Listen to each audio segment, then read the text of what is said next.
Digital platform থেকে সকলকেই স্বাগতম। আপনারা জানেন শেরপুর জেলার ৩ আসন শ্রীবর্দী এবং ঝিনাইগাতীর একজন জনপ্রিয় জামাতের প্রার্থী নুরুজ্জামান বাদল গতকাল রাতে ময়মনসিংহে মৃত্যুবরণ করেছেন। তিনি গতকাল সারাদিন নির্বাচনী ব্যস্ততায় ছিলেন। সন্ধ্যার দিকে তার জ্বর এসেছিল।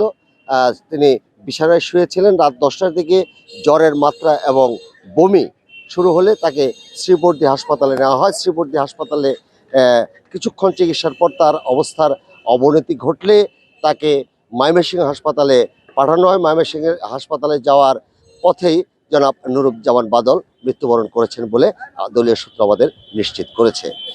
তো ইতিমধ্যেই বাদলের মৃত্যুকে কেন্দ্র করে নির্বাচন এলাকায় এবং শেরপুরে একটি সুখের আবহাওয়া বিরাজ করছে। আমরা নেতা কর্মীদের সাথে কথা বলতে জানতে পেরেছি যে তারা অত্যন্ত সুখ ও সুখের মধ্যে আছে। আমরা এও জানতে পেরেছি যে বাদল সাহেবের পরিবারে একটি ছেলে আছে, তার স্ত্রী আছে, স্বজনরা আছে, তার নেতা কর্মীরা অত্যন্ত ভরাক্রান্ত অবস্থায় আছে।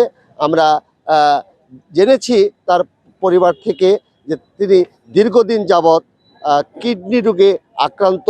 নির্বাচনের পরে মধ্যপ্রাচ্যের একটি রাষ্ট্রে তার কিডনি ট্রান্সপ্লান্টের কথা ছিল। ইতিমধ্যেই তিনি মারা গেলেন। এই নিয়ে এলাকায় ব্যাপক শোকের মাতম চলছে।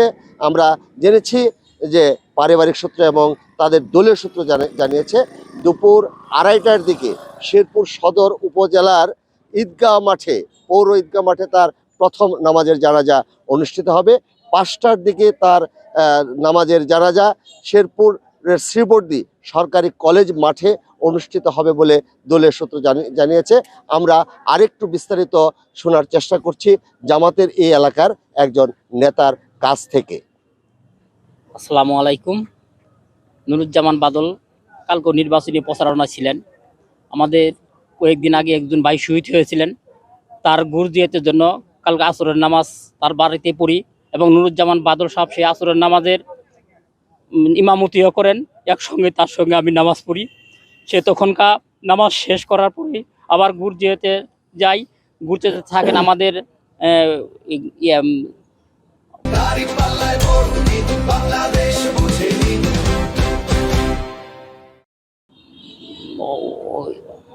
গোলাম আজম সাহেব, যার আমাদের তারেক মনোয়ারের ছোটো ভাই, উনি গুরজিয়াত করেন। ওনার সঙ্গে আমরা একসঙ্গে গুরজিয়াত করিয়ে তারপরে তার সঙ্গে আবার মাগরিবের নামাজ গড়জরিফা একটি মসজিদেই পড়ি। সে মাগরিবের নামাজেরও ইমামতি করেন। তারপরে সে তার নির্বাচনী প্রচারণা শেষ করে তার অফিসে যান। অফিসে যাওয়ার পরে তার ভিলোয়াতে একটা গণসংযোগ ছিল। ভিলোয়াতে সে মিটিং করিয়ে সেখান থেকে সে একটু অস্বস্তি বোধ করার পরে বাসায় আসে।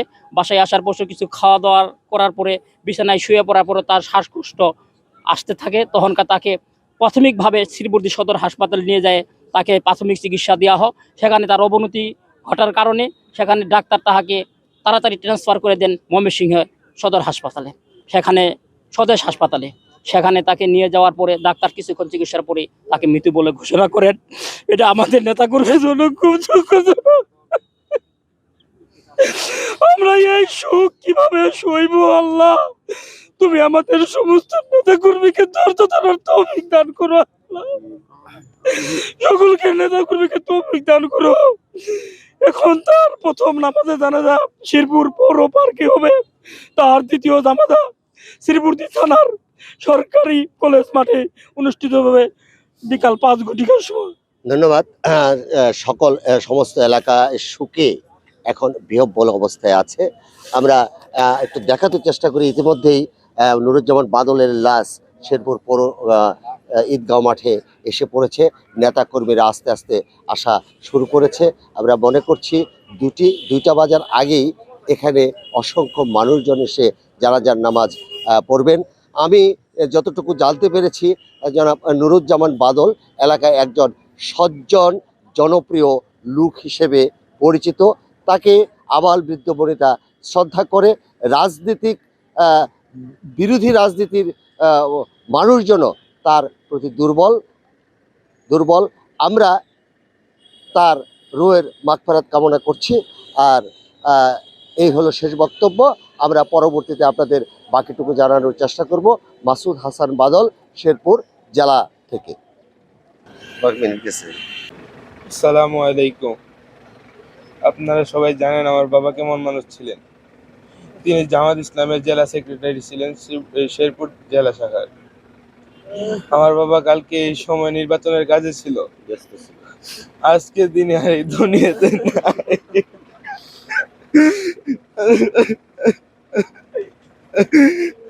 আমার বাবার কোনো কথা যদি আপনারা কষ্ট পেয়ে থাকেন, আল্লাহর হস্তে তাকে মাফ করে দিবেন।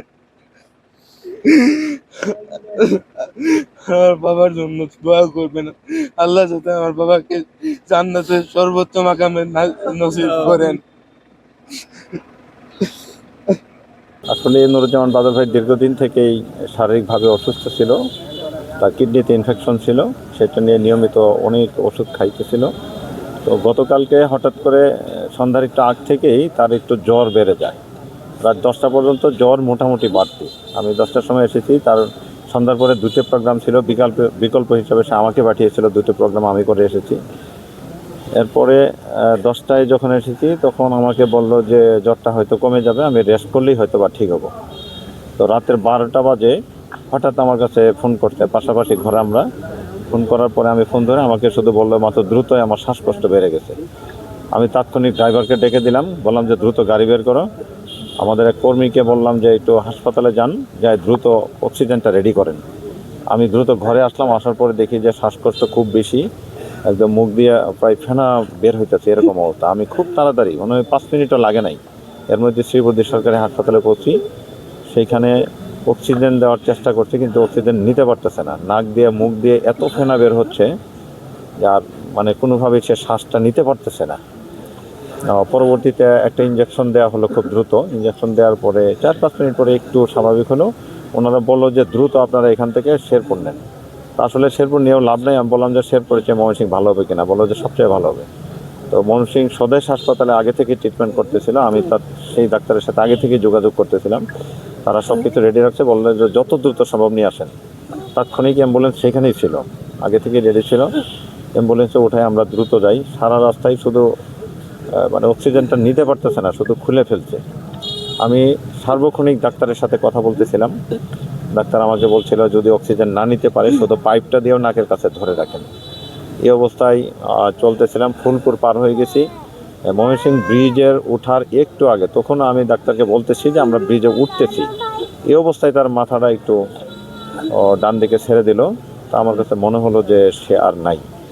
তো আমি তাড়াতাড়ি শোয়াই দিলাম, দেখলাম যে একদম নীরব হয়ে গেছে। আমি সাথে আরও 4-5 জন ছিল, সবাইকে বললাম যে তোমরা আল্লাহ আল্লাহ করো, তবু অক্সিজেনটা ধরে রাখো, অক্সিজেনটা ছেড়ে দিও না।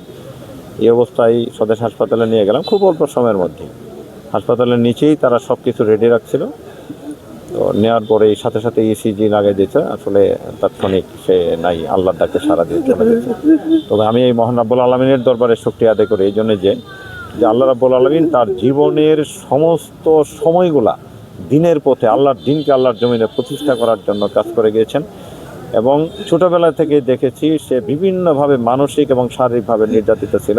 আপনারা জানেন জিনাইগাতির ঘটনা, তার পায়ের ভিতরে কয়েকটা ঢিল লাগছে, পায়ের ভিতরে এখনও আঘাতের চিহ্ন আছে, আমরা এটা প্রকাশ করি নাই।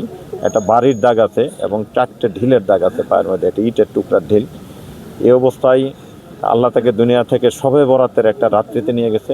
আসলে আমরা দুনিয়াতে আসি ইনকাম করার জন্য, তার ইনকামটা পুরা হয়ে গেছে। আমার বিশ্বাস যে পরিমাণ কর্মী সমর্থক, তার শুভাকাঙ্ক্ষী আমার এখানে আসতেছে, আমার বাড়িতে আসতেছে, তাদের চোখের পানিতে তার জীবনের সকল গুণাকে ধুয়ে মুছে আল্লাহ রাব্বুল আলামিন সাফ করে দিয়েছে। আমার বিশ্বাস যে আল্লাহ রাব্বুল আলামিন পরবর্তীতে আমি সাথে সাথেই জেলা আমিরের সাথে যোগাযোগ করি, শ্রীপুর থানা আমিরের সাথে যোগাযোগ করি, জেলা আমির তাৎক্ষণিক কেন্দ্রের সাথে যোগাযোগ করে আমি ওনাদেরকে বলছি যেহেতু সে একটা সাংগঠনিক সাথে জড়িত, আপনারা সাংগঠনিকভাবে যে সিদ্ধান্ত দিবেন পারিবারিকভাবেও আমি সেই সিদ্ধান্তের সাথে একমত থাকবো, যেহেতু আমরা আনুগত্যটাকে বিশ্বাস করি বেশি। এই ঘটনার পরিপ্রেক্ষিতে কেন্দ্রের সাথে যোগাযোগ করে জেলা আমির 2টে জানাজা নির্ধারণ করেছেন। একটা জানাজা আজকে বেলা 2:30টায় শেরপুর পৌর পার্কে, আরেকটা জানাজা শ্রীবর্দী সরকারি কলেজ মাঠে বিকাল 5টা। এ পর্যন্তই সিদ্ধান্ত।